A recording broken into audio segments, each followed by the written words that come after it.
All right. That's pretty much it for the the Hazen book circuits. But I just wanted to briefly kind of you know cover this book. It's like I said, it's a book from like 1991 or something like that, and it's the only edition of it that was ever published. But it's unique textbook, and I have a number of textbooks on semiconductors and you know um, entry level semiconductors and so forth. Including from Malvino and a bunch of other authors. But the one thing that sets this apart, like I said, I guess this guy died like in the early '90s or something because he had like 4 or 5 textbooks out there. He published them between. He started publishing them in like the late '80s, and then after '93, he just disappears. So this is the only edition of the textbook. Again, you can still find this on thrift books and so forth, but you can see, all the, topics he covers, um, you know, starting from this, because you cannot find a PDF version of this out there for free or otherwise, like you can from a lot of textbooks. But, so the only way to get one is to actually get, one in print. But like I said, it's sort of a shame because this is the only textbook I've seen that actually has a lot of interesting circuits in it that you can literally build. I mean, pretty much everything, maybe except one, and that was probably my fault, didn't work. That I tested in here, and there were a bunch that I was going to, but I kind of ran out of time. But you know, like I said, he just covers a lot. Now, if you want a good introduction to NPN transistors, especially, you know, um, common emitter amplifiers. You're gonna read through this thing and feel like you know it like the back of your hand. It's really good introductory bipolar transistor book. But now when it comes to FETs and so forth, it ain't so great um, because let's see.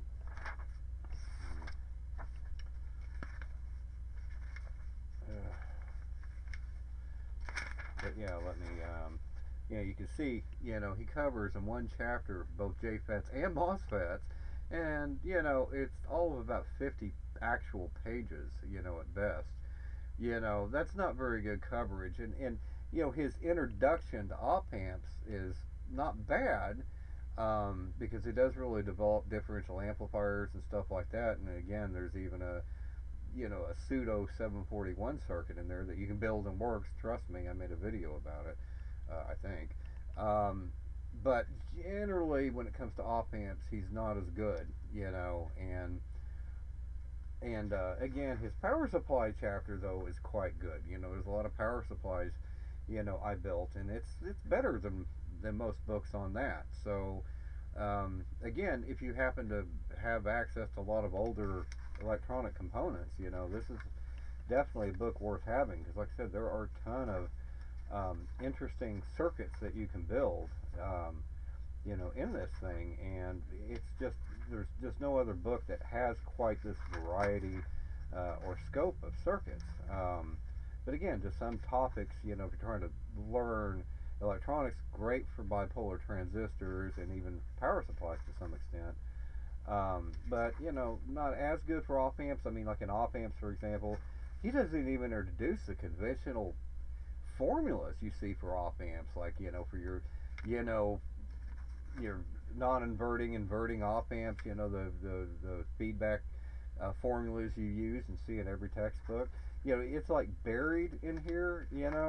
And it's he just covers it in a different way that's somewhat interesting and somewhat enlightening. But for him to really skimp over the basic formulas makes you think, well, that's why there was never a second edition of it, right? But but the fact of the matter is, it's still very worthwhile information, um, to study and learn the basics of electronics. Certainly, if you couple this book, with another semiconductor book, like from Malvino or, somebody like that, because, he actually, Malvino covers FETs much, much better, and op amps even, um, really a lot better than is covered in here in general. But there's more interesting circuits in here to build based on all those things in here. So it's just it's really quite an interesting book, especially if you want to build circuits that actually work. So, but again, a lot of these are based on older components, so um, you know, you may not find them, unless you have them, you're pulling them out of old equipment or buying them from suppliers that carry surplus. You can find some things like that sometimes. But Jamico is a good place to look, for a lot of the older components sometimes, and but they had their finite limits. So, but like I said, you can't buy these anymore unless they're in surface mount. So, um, that's a great example. So, but again, a lot of these circuits are still buildable. A lot of them are still based on like conventional, still available op amps like 741s and stuff like that. So I mean, a lot of the op amp circuits you can still cobble together with little difficulty, and a lot of his transistors are 3904s and things like that. But sometimes he uses more unavailable transistors, like you'll see in me mention in some of my videos. Um, but automatic gain control circuits and stuff that work. I mean, pretty much everything I've worked built in here works to one degree or another. So, it's got function generators galore, and just if you need things like that, it's a good book to pick up. And again, I've seen them out there for like 20 or 30 bucks. But again, it was a first edition, so this was the official textbook when I went to junior college back in the 90s, but never took the course though. In fact, here's that little transmitter I built in one of my videos. So, I mean, it's like I said, this is just chock full of interesting little circuits.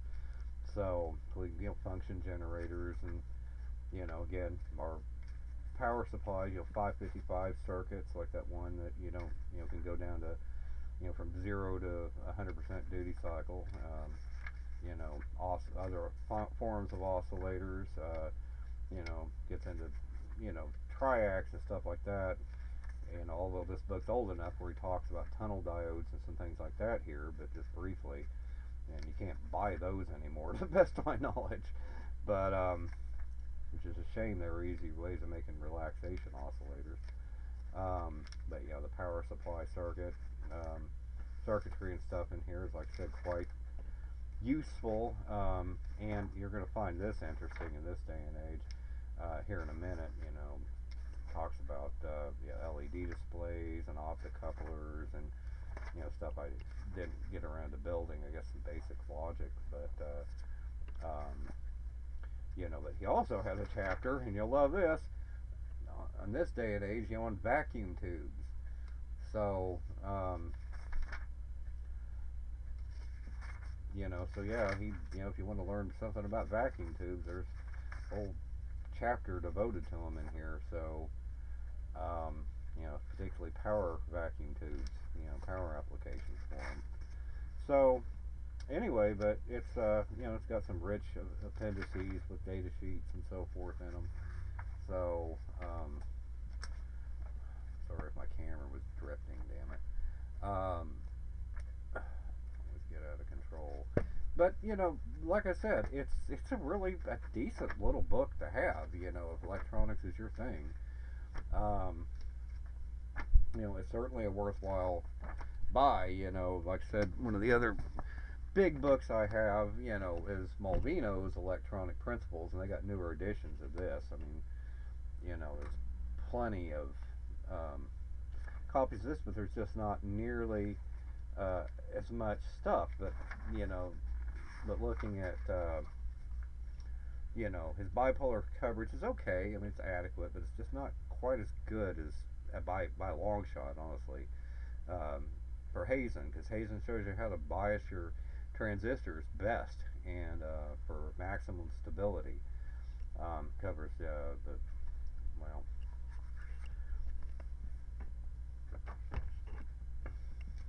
try to see if I can find that real quick. Base bias, chapter 4 is probably too early.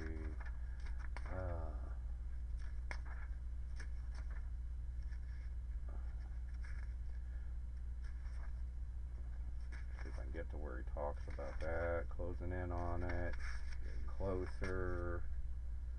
I could just go really slow, then you wouldn't have to freaking go buy your own. Um, just sit here and read it, while I flip the pages in the video. Let's see. I might be lost. I think I'm lost. No, maybe not. Let's see. Yeah. Now this is amplifier configurations. I might have passed it. Let's see. It's Class A. Yeah. This configuration here. This is the most stable, configuration. This is happens to be a Class A amplifier.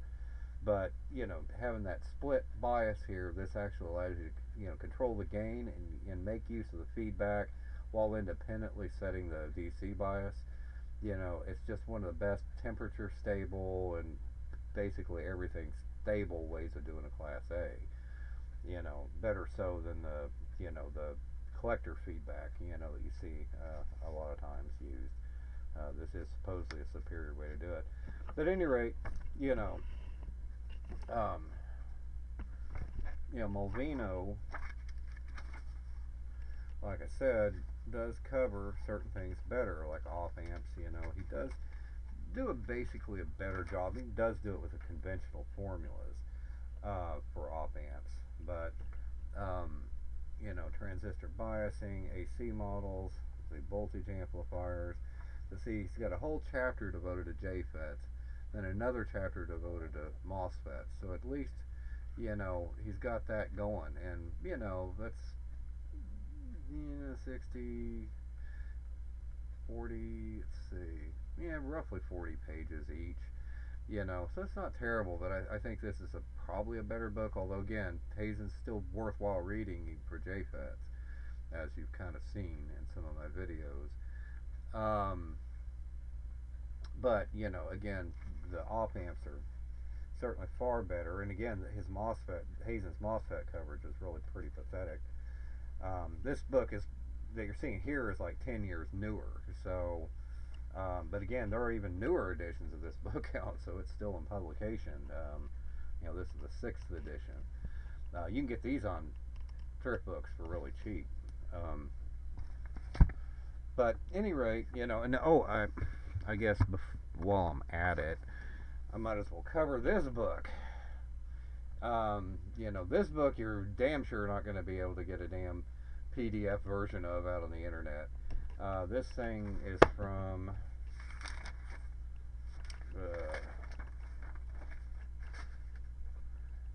1981 was the last publication. It was first published in '59. So it's a really old textbook, but I gotta tell you, it's just an AC/DC book. But if you want an introduction to inductors, this is a great book to have.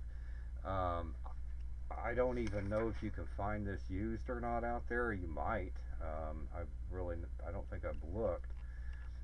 But it's got several, magnetic circuits chapters, inductors, inductance, and DC circuits. I mean, it's like Inductor City, and you really will get a good feel. I mean, reading other AC/DC books, like from Boylstat or whatever, or Floyd or whoever you choose, they seem to be leaving something out. This book is actually really thorough on it, and they still do use SI units on it, thank God. So, including the Tesla, if I recall. But they do have a lot of very interesting chapters, and it's covered in a unique way that they just don't cover things anymore. But it's a really, really great little book to have. So you can see, some of the stuff they cover, and they do cover, like, two-port networks and all that stuff throughout the book, and they, will actually have interesting filter circuits and stuff. They, will throughout the book, cover more than just single-pole filters like most just regular AC/DC books do. So, but yeah, it'll blow your hair back if you want to understand things like inductors and so forth. They just really, let's see. I guess I should look. Here's some of the inductor chapters and some of the mini notes I made. On some of the content. Let's see. Because, like I said, he does get in quite good detail. Keep it simple. Now, one thing that does suck about it is there aren't that many examples, but there are enough to where you can get it. So, but yeah, it's it's quite an informative read. It's really worthwhile if you can find one of these books. So, um,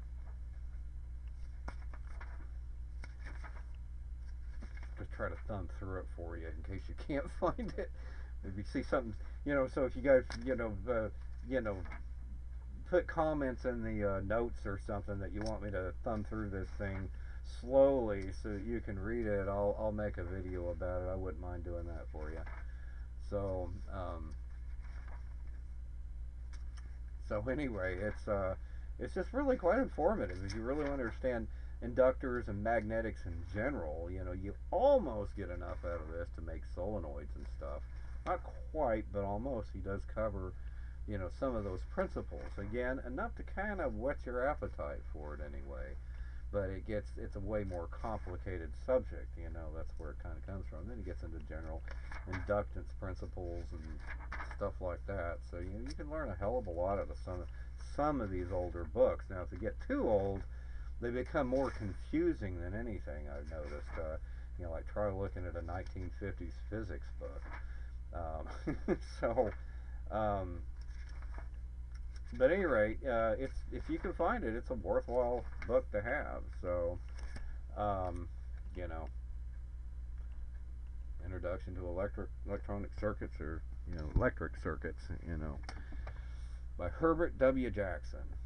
So, but at any rate, I just wanted to cover those three books in particular. So, cheers.